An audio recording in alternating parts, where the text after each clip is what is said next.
Fathers day అసలు నిజమైన మన ఫాదర్ ఎవరంటే మన ప్రార్థనకు ప్రతిఫలం ఇచ్చేవాడు, మన ప్రార్థనలు వినేవాడు. మన ఫాదర్ ఎవరంటే మన హృదయాలు మార్చేవాడు. మన ఫాదర్ ఎవరంటే మన జీవితాన్ని కాపాడే ఫాదర్. ఫాదర్స్ డే సందర్భంగా మత్తయి సువార్త 6వ అధ్యాయం 6వ వచనం, నీవు ప్రార్థన చేయనప్పుడు నీ గదిలోనికి వెళ్ళి తలుపు వేసి రహస్యముందున్న నీ తండ్రికి ప్రార్థన చేయము. గట్టిగా చెప్తా అందరు కలిసి. ఈ ఫాదర్స్ డే సందర్భంగా మనం ఎవరికి ప్రార్థన చేయాలా? మన తండ్రి. చూడండి, ఒకటి మన పరలోకపు తండ్రి, రెండోది మీ జన్మనిచ్చిన తండ్రి, మూడోది మీ కొరకు ఆత్మ సంబంధంగా నడిపిస్తున్న ఆత్మీయ తండ్రి. దేవునికి స్తోత్రం. హల్లెలూయా.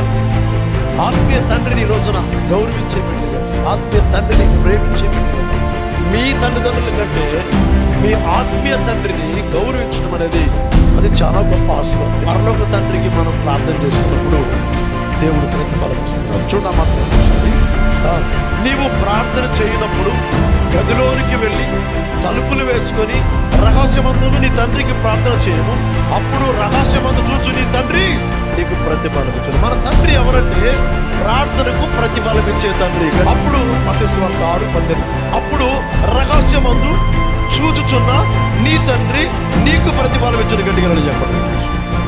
మనం ఎవరికి ప్రార్థన చేయాలంటే పరమ తండ్రికి ప్రార్థన చేయాలి.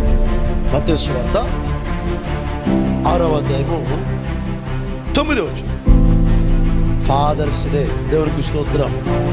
మన పరలోకపు తండ్రికి ప్రార్థన చేయుదుముగాక. లోకి వెళ్ళి ప్రార్థన చేయమన్నాడు తండ్రికి. రెండోదిగా ప్రార్థన ఎలా చేయమన్నాడు?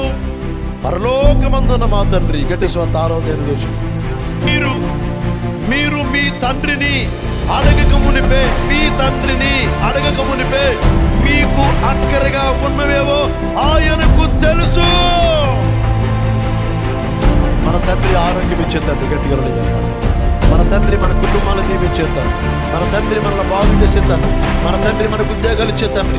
మన తండ్రి మనకు స్థలాలు ఇచ్చే తండ్రి. మన తండ్రి మనకు ఆరోగ్యం ఇచ్చే తండ్రి. మన తండ్రి మన వ్యాపారాలు తండ్రి. మన తండ్రి మన కుటుంబాన్ని కట్టే తండ్రి. మన తండ్రి పరలోకమందున తండ్రి, ఆ పరిశుద్ధుడు.